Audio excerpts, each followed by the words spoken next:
Vous savez pourquoi? Écoutez le Woody. Parce que on n'a pas mis mon nom sur la liste électorale. Prétextant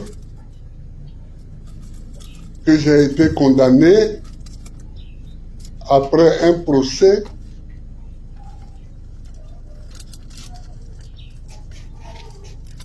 qui m'a jugé parce que j'aurais braqué la BCEAO. Je refute avec vigueur une telle accusation.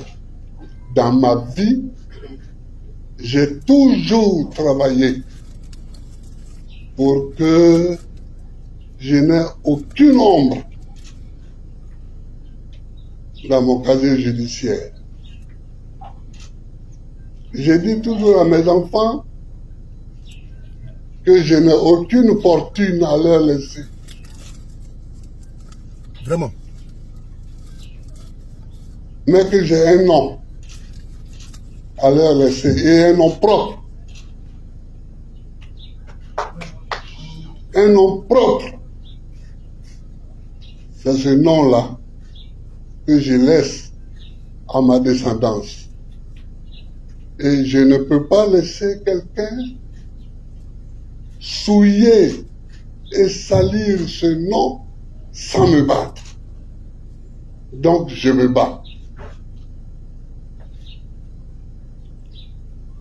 Alors, les arguments que j'ai développés ce matin sont de plusieurs ordres. D'abord, je suis Gbagbo Laurent, président de la République de Côte d'Ivoire d'octobre 2000 à avril 2011. On ne juge pas un ancien président de la République n'importe comment et devant n'importe quelle juridiction. Il y a une procédure pour mettre en cause et pour juger un ancien président de la République et les présidents d'institutions. C'est une loi de 2005.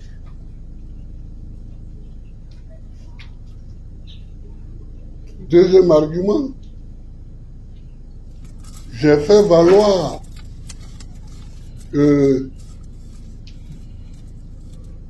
la Cour africaine des droits de l'homme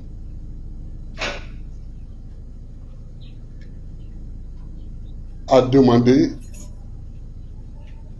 ma réinscription sur la liste électorale.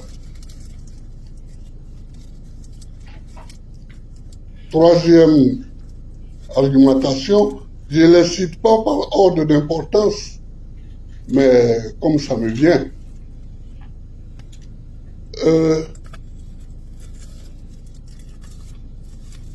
Je ne sais pas pourquoi on m'a jugé.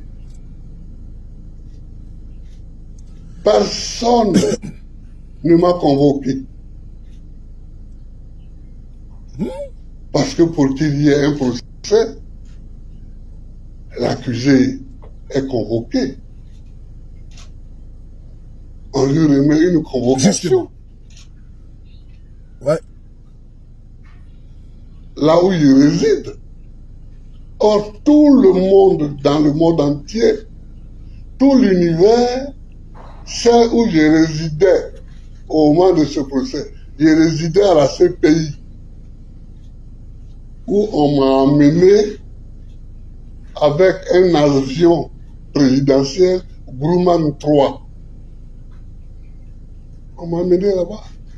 Ils savent quand ils m'ont déposé, où ils m'ont déposé, à qui ils m'ont remis. Donc tout le monde savait où j'étais. Mais je n'ai jamais été convoqué. Dire donc que je n'étais pas en Côte d'Ivoire n'est pas un argument. Si je suis un fautif dans une affaire quelconque, on me remet ma convocation. Là où je suis. Or, ceux qui m'ont jugé savent très bien là où j'étais. C'est dommage. Autre argument que j'ai développé, c'est que une fois le jugement prononcé, on ne m'a pas remis le jugement. Donc je ne sais toujours pas, je n'ai eu aucun document de ce procès. Jusqu'à présent, à l'heure où je vous parle, je n'ai eu aucun document ni avant le procès, ni après le procès. Est-ce que c'est ça qu'on appelle un procès? Vraiment.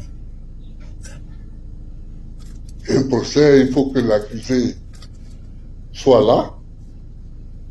Il faut qu'il se défende. On m'a amené à la CPI, mais avec des tonnes d'accusations. Crimes contre l'humanité, crimes de guerre, viol, tout ça, mais j'étais là. Donc je me suis défendu. Et j'ai gagné. J'ai été acquitté. Ici, clandestinement, quand on apprend que je suis acquitté à la CPI, clandestinement, on se cache et on me met sur le dos une accusation. Non, c'est trop politicien, ce n'est pas digne d'être appelé un procès. C'est trop politicien. Moi, depuis que je suis revenu, vous voyez bien, je ne fais encore aucun coup contre personne. Parce que les coups, nous qui avons pour métier la politique, on sait en faire. On sait en recevoir, mais on sait aussi en donner. Mais j'ai décidé de ne pas donner de coups. Parce que le moment des coups est passé. Moi, j'ai été tout. J'ai été militant, clandestin. J'ai été militant à ciel ouvert. J'ai été député. J'ai été candidat contre Feu-Boigny. J'ai été député. J'ai été président de la République.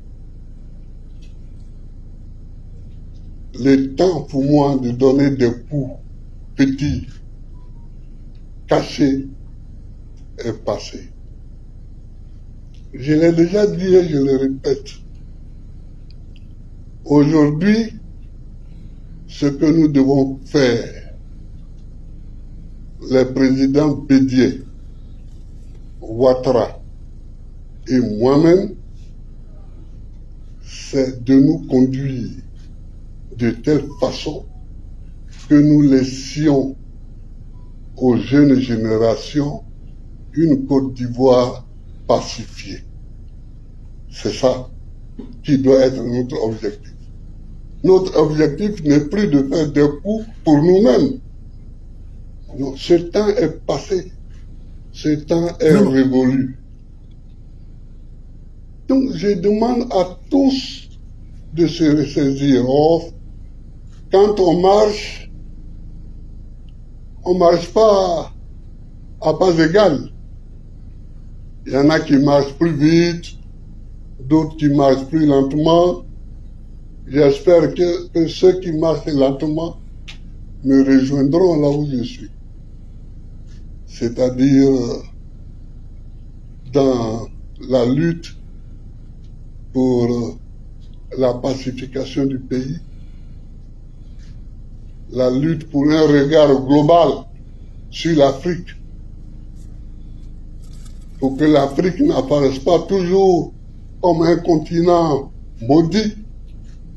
C'est ça qui doit être aujourd'hui notre posture. Donc c'est tout ça, chers amis, que je suis venu développer comme argumentation.